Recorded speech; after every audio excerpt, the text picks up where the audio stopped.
There are many cases wherein, when evaluating limits of fractions, the numerator and the denominator become zero.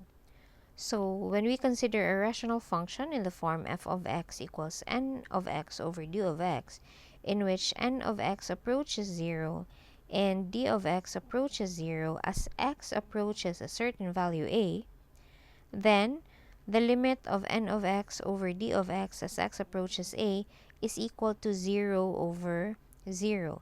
We call this the indeterminate form. If upon evaluating the limit, the numerator is 0 and the denominator is any real number not equal to 0, then the limit is still 0. But if the numerator is any real number not equal to 0 and the denominator is 0, then we can say that the limit does not exist. But if it's 0 over 0, then the limit is in the indeterminate form.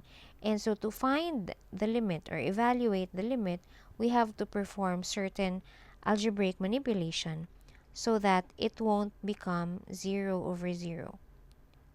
So for example, if we are to evaluate the limit of x squared minus 9 over 2x minus 6 as x approaches 3, when we initially solve the solution in our minds, we substitute 3 to x here.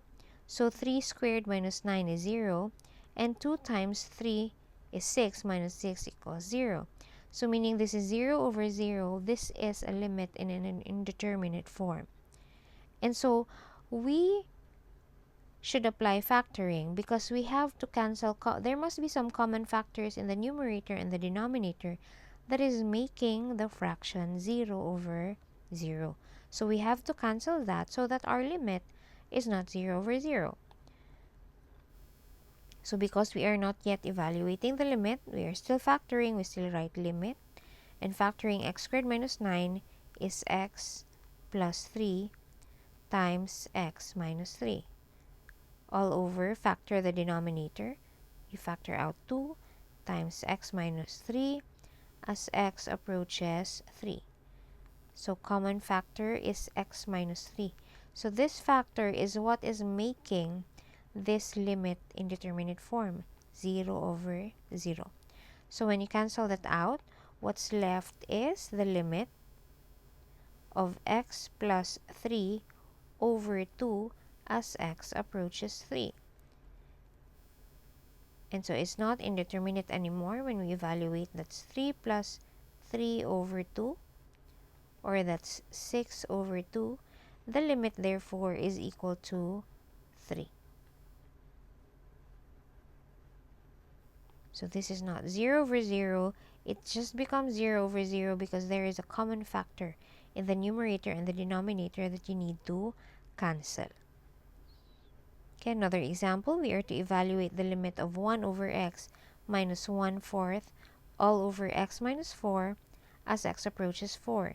So here the fraction is a complex fraction and we have to simplify this. So before we do that, let's try to check first if it is indeed indeterminate in form. So this is 4, so 1/4 minus 1/4 is 0, and 4 minus 4 is equal to 0. So to be able to evaluate the limit, we have to simplify this complex fraction. So copy the denominator and you combine the two fractions in the numerator wherein the LCD is 4x. So 4x divided by x is 4. Okay, that's minus x as x approaches 4. So that's the limit of 4 minus x over 4x times 1 over x minus 4 as x approaches 4. Okay, so we cannot cancel this one because they have opposite signs. This is positive x minus 4. This is 4 minus x, or negative x plus 4. So because the signs are just opposing, we can factor out the negative sign here. So when we factor out the negative sign, that's the negative of x minus 4 all over 4x times 1 over x minus 4. So you see, when you factored out the negative sign, initially x here is negative, now it becomes positive, and initially 4 here is positive, now it's negative. So we can see now that they are exactly the same. They have exactly the same sign, so we can now cancel it. So what's left here is the limit of negative 1 over 4x as x approaches 4. And so we can now substitute. That's negative 1 over 4 times 4. Our answer, therefore, is negative 1 over 16.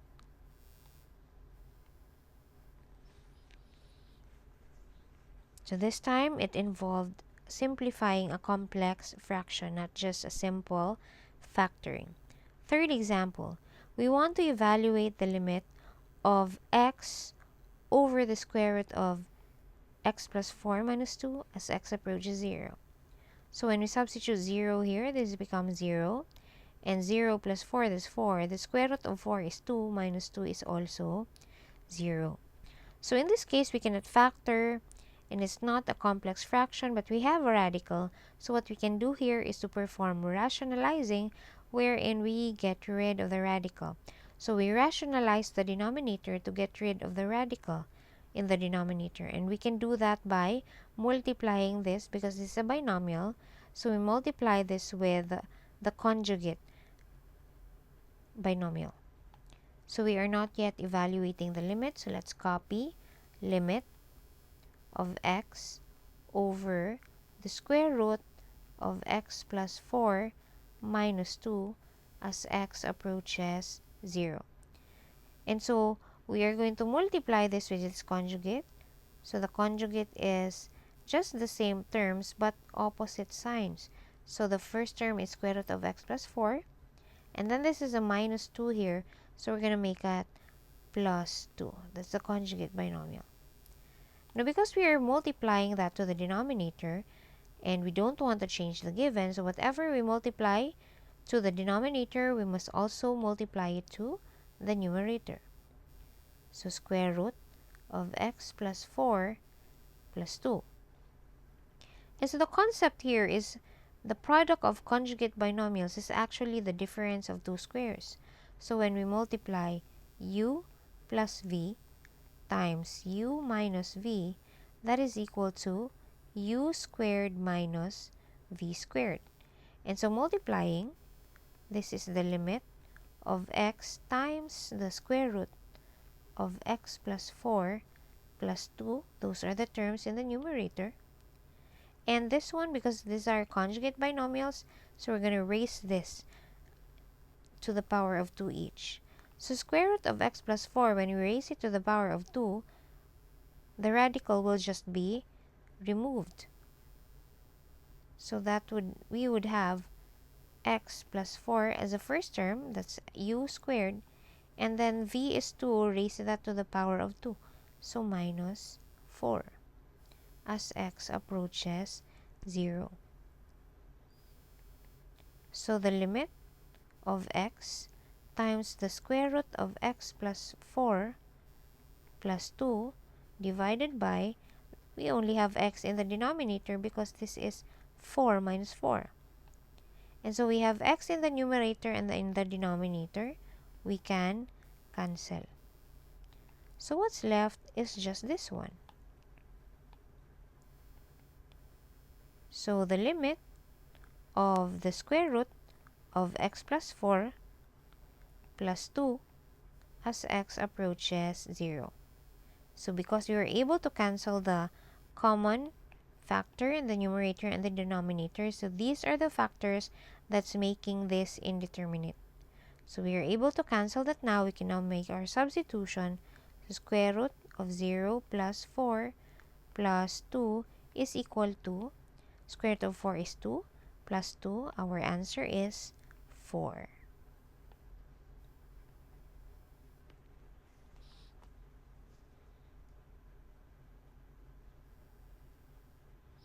Okay, number 4, we want to find the limit or evaluate the limit of the sine of 2x divided by sine x as x approaches 0.